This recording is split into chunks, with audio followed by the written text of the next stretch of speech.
Welcome to Custom Homebuilders Solutions, also known as CHS, a job costing, full accounting, and profit management software designed specifically for the professional home builder.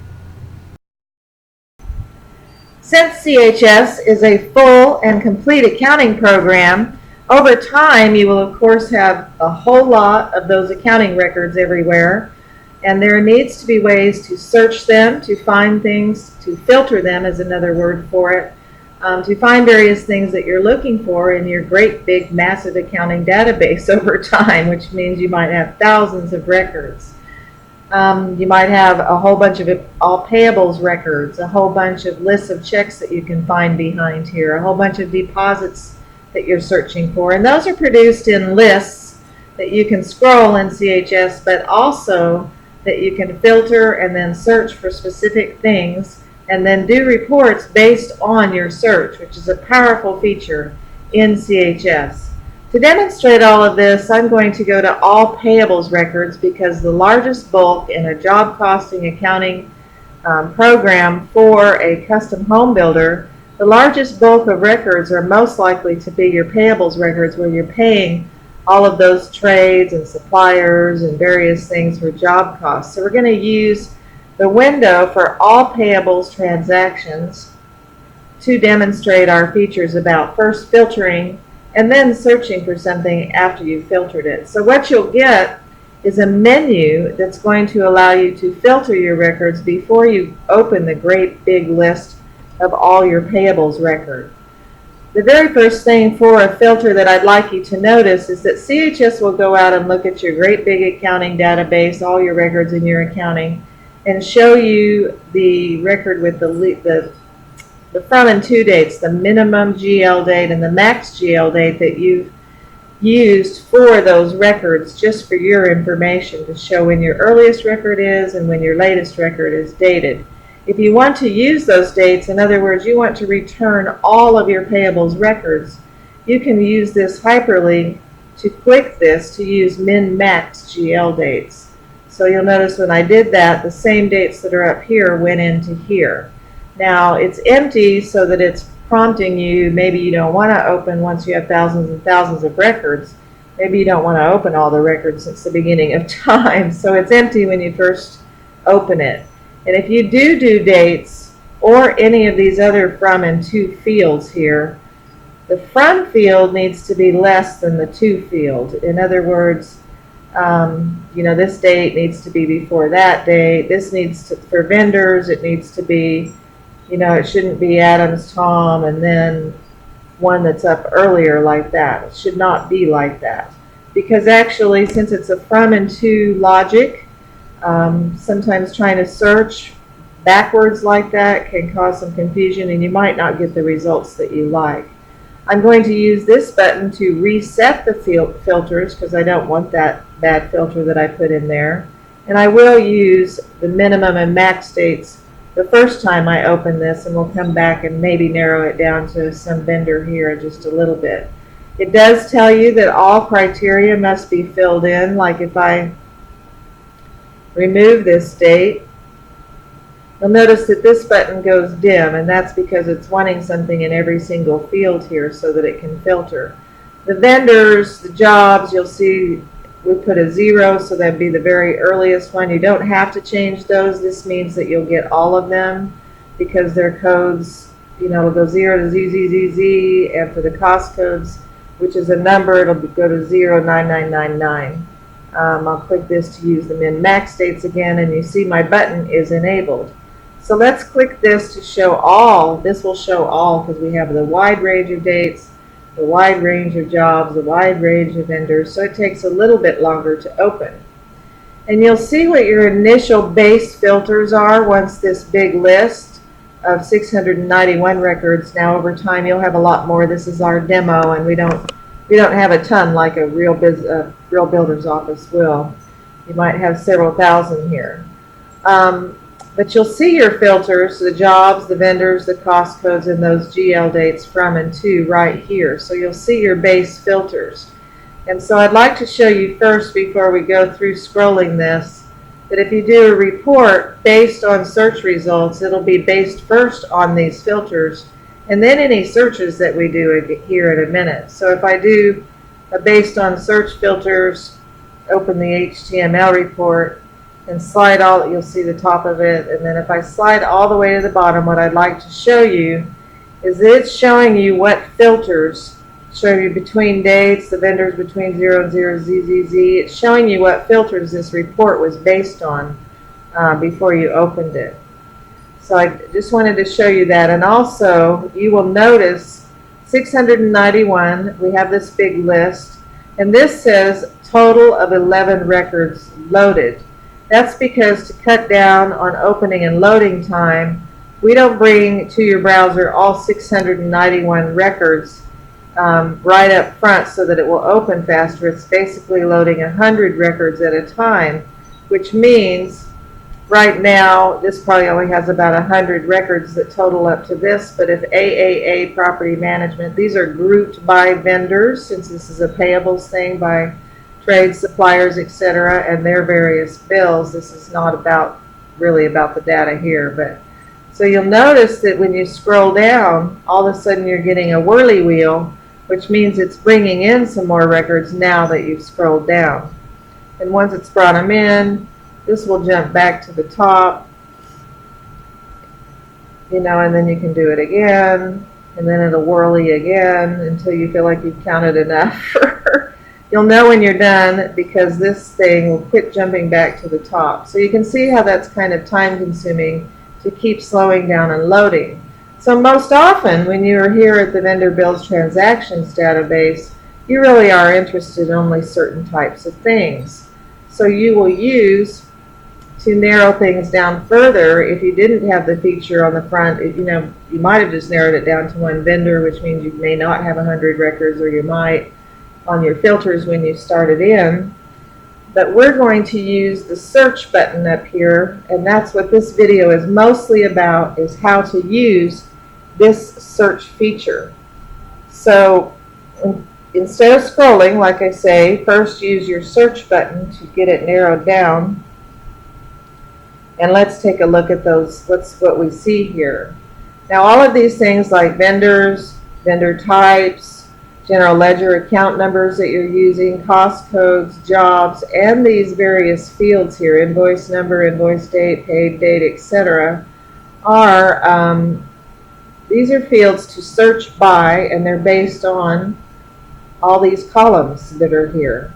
So if you search for cost codes or for job codes, you'll see that. So let's go back to our search button, and let's go ahead. Let me see what my notes say here.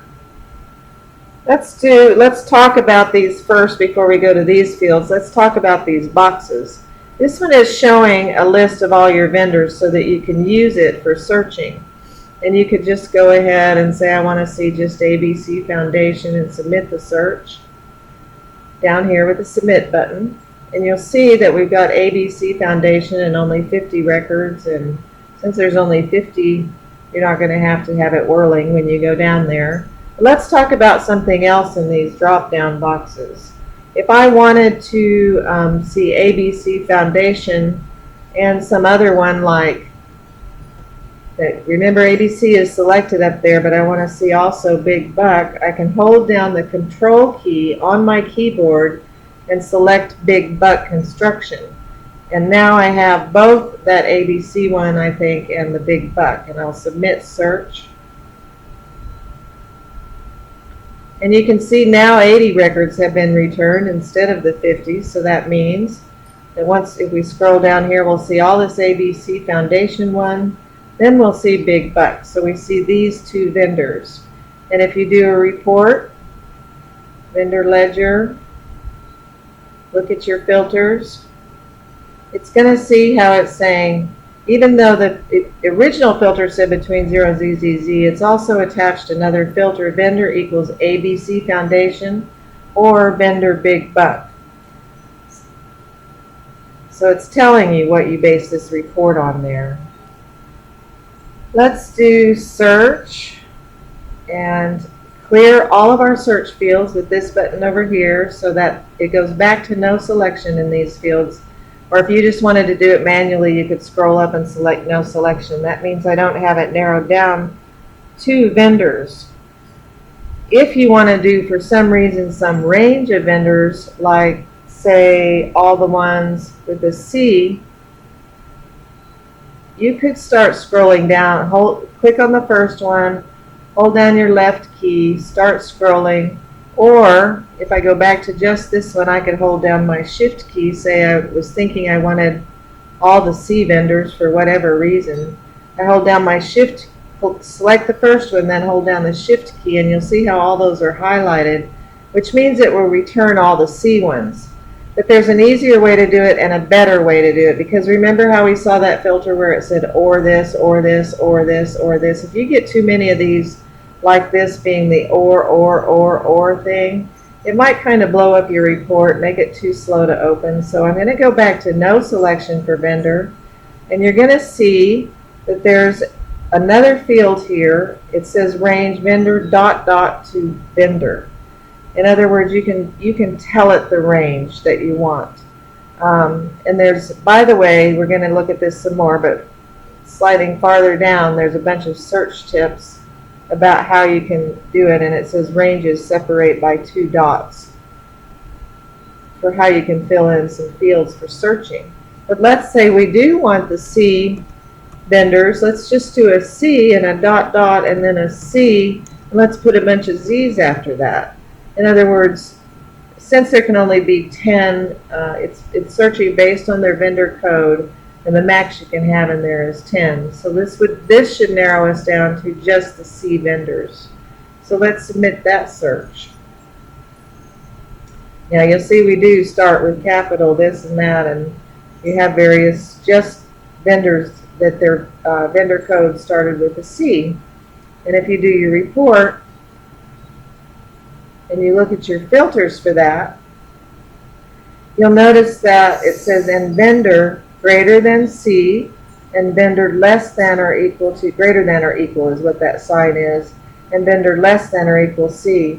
You can imagine this filter, if I had done the thing where I was selecting them in that big drop down box and highlighting it, it's going to have then vendor equals this vendor, or this vendor, or this vendor, or this vendor, or this vendor code, if you don't use that field like I did. So it makes the filter a lot easier. It's actually much easier for programs to find things with this kind of language. So that's just some information about that. So let's me go in my notes and look at my next page.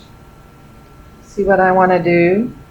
Now let's say you're in here and you just want to see all the records. Let's do search, clear search fields. So I have no search field.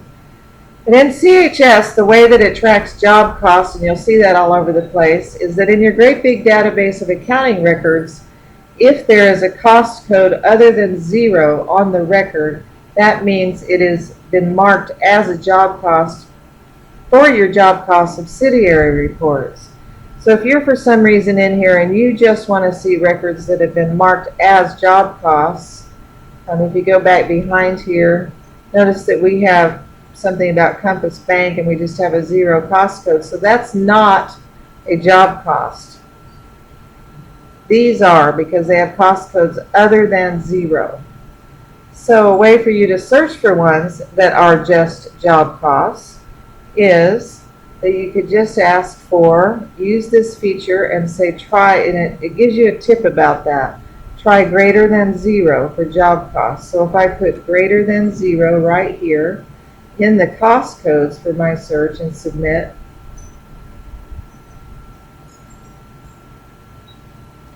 now you're going to see that in the cost code column there aren't any with zeros. All of them have a cost code other than 0. In other words, basically, if you printed your report, you're going to see, and maybe if you've done a cost code one, you want to do a vendor ledger, group jobs and costs, because you're trying to mimic some sort of job cost reports. So first of all, it's going to group, it's going to show this vendor, and then it's going to show the cost code for it. You might want to group jobs and costs.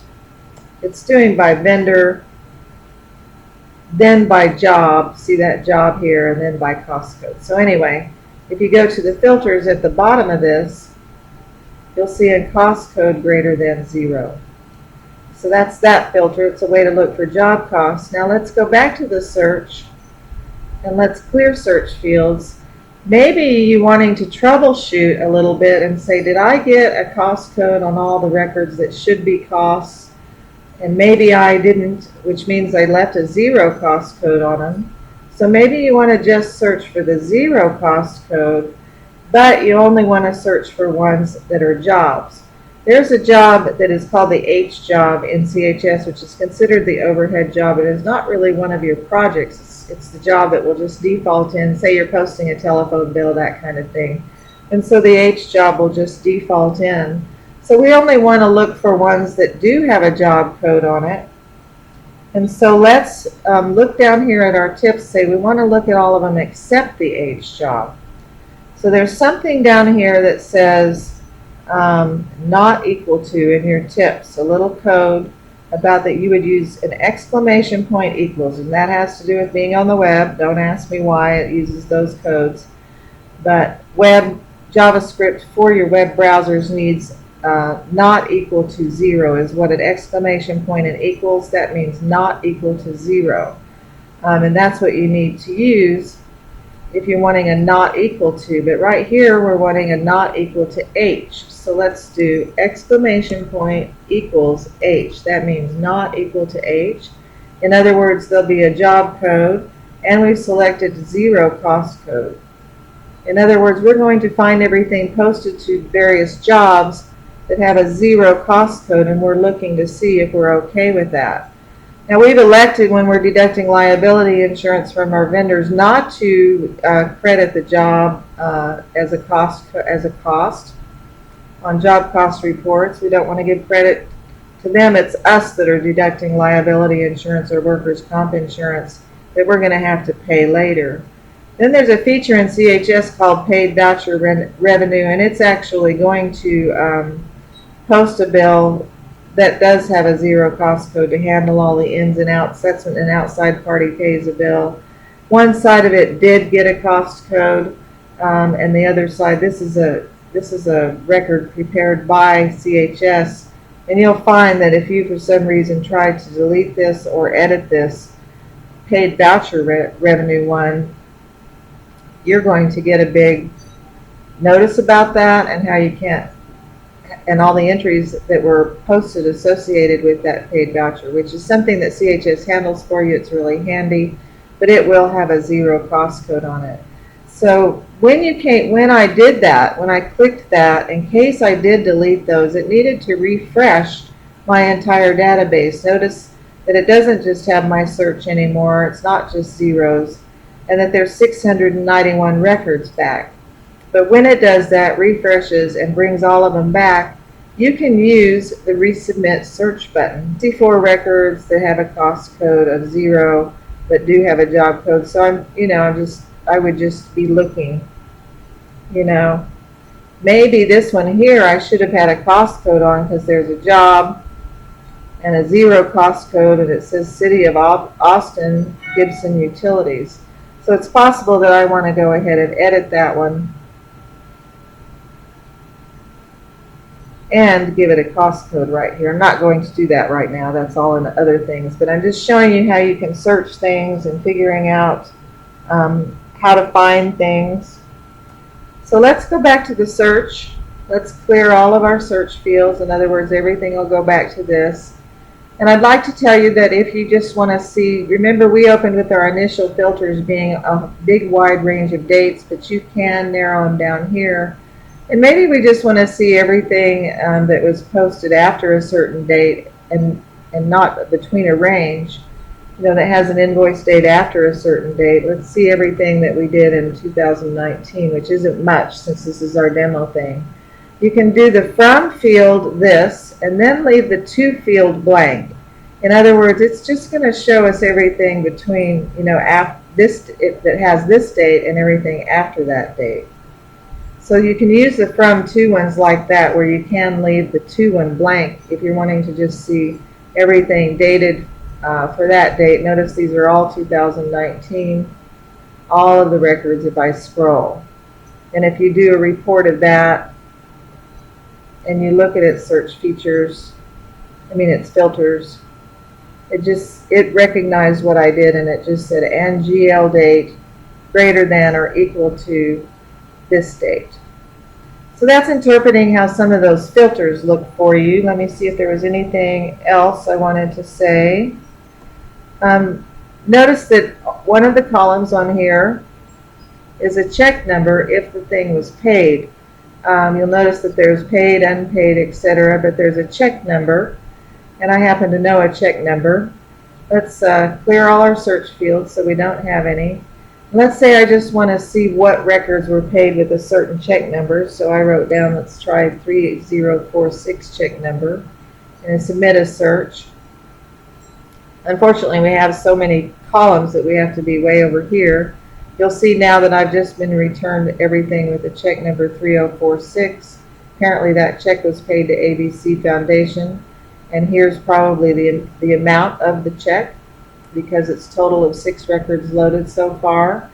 And you can end up probably going over to the list of checks looking for 3046 and drilling down on this same kind of detail, but maybe I just wanted to see everything paid with check number 3046. I think there's one other search, a couple of other things I wanted to say. Let's clear our search fields. And notice you can also search. Remember I said some of them are paid and unpaid, and you can search for paid ones or just unpaid ones by using these features here. Now notice these down here, they say can type partial, can type partial. And I'll show you what that means. In the description field, I'm going to type the word, just the letters plumb, because maybe I'm searching for anything that I put a description with something to do with plumbing, or whatever it may be. But you'll notice all of a sudden that every single description has that PLUM in it somewhere after my search. So sometimes maybe you can find that to be handy. Another thing with that can type partial, let's clear these, is you could maybe know part of an invoice number, or there's a couple of invoice numbers, but I'm going to go ahead and show you that you can also separate these by columns. By commas, I'm sorry. I happen to know a couple of invoice numbers that are in the records, so I did PA2 as one of my invoice numbers and 5315, but I want you to notice something since this is a can type partial field. I know about these 2 invoice numbers because I looked at the database and just chose a couple. But by doing this, it's going to either find any that have PA2 or 5315. So I'll submit that search. Now notice that in the invoice field you see PA2, but you see some, since that was a can type partial field, you'll see this one, even though the whole invoice number is this big long invoice number. So that's one of the issues with doing partial, but at least you find all of them that had a 5315 on them. So I just wanted to point that out, and how you can separate by commas to look for, in the description I could have put plumb and then FRAM for framing because I wanted all plumbing and framing. I don't know. Cost types. One very handy report, and I've talked about it, and I'll talk about it in other things, but if I clear this search field, one handy report is if that home buyer calls you and asks you for how much sales tax they paid. In our cost type videos, we're talking about how you attach to every record, whether it's materials, labor, this and that. But if you also attach sales tax, if you post sales tax, CHS is going to create a record with a cost type of sales tax. Since it's a can type partial, I'm going to try just putting tax in there. The best would be to put sales tax exactly in there. Now you've noticed all the records that are returned are sales tax, the sales tax lines only. So it's just the sales tax amounts only for records. So that's a good one. If it's a home buyer that called and asked for that, let's see what jobs have been showing up here. Say Vista. If it was a home buyer that asked for that, then you would, of course, maybe select their job, so that you can get the report for their job of the sales tax. Now you can do these various same things, etc., over in the big accounting database, but most of the time anything that was marked with a cost type of sales tax would come from your payables, vendor bills records, etc. But that's a great report that you can then produce for your home buyer. You might do the report that groups the jobs and costs so that they can see that it was for masonry materials, or might just go ahead and leave it where you do a report by vendor, so they see, but it is already, it's filtered to their job, and you can see the filters down here, that job, and cost type like tax. That's how it shows those partial things in computer lingo there. I can't control that. Wish I could. So one other search field that you can do, and I know this gets lengthy, but I want you to know all these things. In the total field, in other words, that's the amount that's showing on each line. Let's just say down here, it's going to show you those symbols again, and greater than is this character, caret, they call it, forward caret. So if I did greater than, that's usually a W period thing. Sorry about my dog. Greater than 5,000, say. And submit the search. You're going to see that all the amounts here are greater than 5,000. Maybe you want to look for an exact amount, maybe 5601.75, maybe, but it wasn't that easy to see it. So maybe you have an amount that you're searching for, so then you would just do that. And so it just returned the one record for that. It's a good idea before you open these things to use an upfront filter. Like say you are just looking for something for one particular vendor. Notice that CHS will make the from and to once you select it to that, in case you really are just looking for one vendor and don't want to have to select it another time, or just one job, or just some particular cost code. But you'll see that I do the upfront filter for that, a cost of framing. And so we've just got a cost of framing in 26 records. And now it's showing you in this green bar that vendors are a cost of framing. That's your base filters before you open this. So now if I searched for ABC Foundation, you're going to need to remember that you had a base filter on it, and I submit a search, it's going to tell me no records. That doesn't mean there are no payables records for ABC Foundation. It means there are no records based on your filters, because you've already filtered it to a cost of framing, and it's telling you to remember that. So now I think that's all I need to say about filtering your search results reports and how to search, and on various lists like the full accounting database, lists of deposits, or lists of checks, etc.